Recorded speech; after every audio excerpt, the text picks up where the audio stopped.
What's up, guys? It's Jeramie with Jeramie Lou Photography. Thank you so much for tuning in today. I'm in the middle of wedding season. A few months ago, I switched over from Canon to Sony in my camera, but I kept all my Canon glass. And the biggest reason that I kept it was because I was able to use the Sigma MC-11. Now, I'm in the middle of a wedding season right now, and this is the first year that I've done it with a completely different body and different system.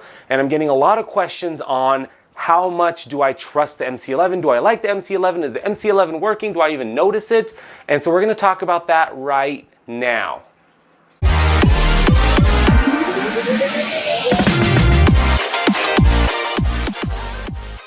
Hey guys, welcome back to the channel. My name's Jeramie. If you guys are new, please consider subscribing. If this video helps you out in any way, give it a thumbs up and then click that bell for notifications. It just tells you every time I come on.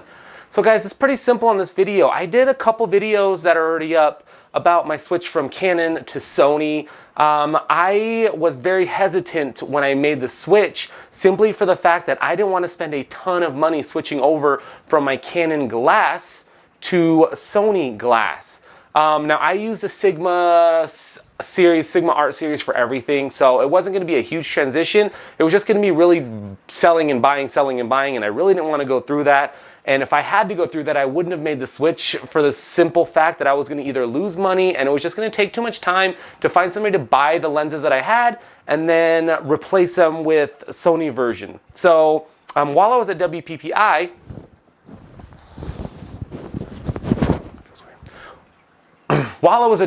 I actually went to the Sony booth and I went to the Sigma booth and I was able to play with everything together to see if it really worked. I didn't bring any of my gear, so I relied on the gear that they had, and it really changed my mind.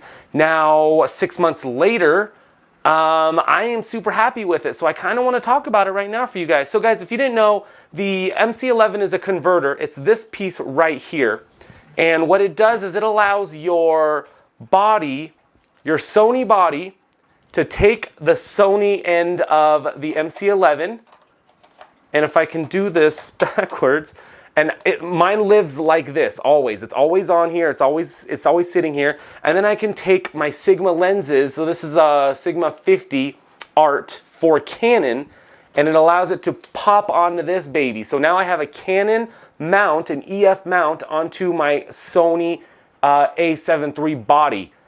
I shoot stills. I don't do any video. I do not notice any difference in this than I was with my Canon 5D4 with the same lens on it. There's no difference to me at all. It works exactly the same. The only difference I would say is that it gives it about another 1.5 inch length into this, right? So it would be a little bit shorter down to here. It doesn't affect me at all. It doesn't affect quality. It doesn't affect speed. It doesn't make any extra noise that I notice. Now, I do have some videographer friends who have tried it and they can hear the noise in their editing, and that might be something to think about if you guys are filming using the audio that's on your camera. I believe if you're using microphones, then it doesn't really matter. Autofocus is quick. Manual focus is quick. There's nothing that changes for me. There's no color temperature change. There's no anything. In fact, I even was playing with, I took this to a local camera shop and put Sony mounts directly onto it just to see, because I'm always one of those people that are like, what if? Nothing. Nothing's changed. So this video is short and simple, guys. If you're looking to make that transition from Canon to Sony and you don't want to spend all your money on reswitching the lenses, the MC-11 is cheap. It's under 200 bucks when I got it. I had to update the software on it, the firmware, same with the body and the lens, and everything worked perfectly fine. The reason I still love this, and I probably will just keep this system for a while and not actually buy the Sony mounts, is I have a couple Canon lenses that I still use. I use a really cool microscopic lens for some product photography of some plants and marijuana and weed that I shoot for companies. And I also use my Canon 100mm portrait lens, macro lens, and I use that a ton. So I do need this little MC-11 converter for those.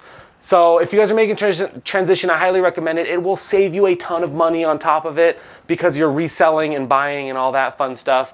The beauty of the Sony A7 III is that it only cost me $2,000 per body, and my 5D Mark IV was $3,500 brand new, so I was actually able to sell and make money and put that towards other things as well. Anyways, let me know what you guys think if you have this question. This video is to a specific amount of people who have been asking me this. So Sigma MC-11 is the way to go. I think it's awesome. Anyways, thank you guys so much for tuning in. Hope you're having a good day. I'm gonna go back to editing. I'll talk to you guys later. Bye.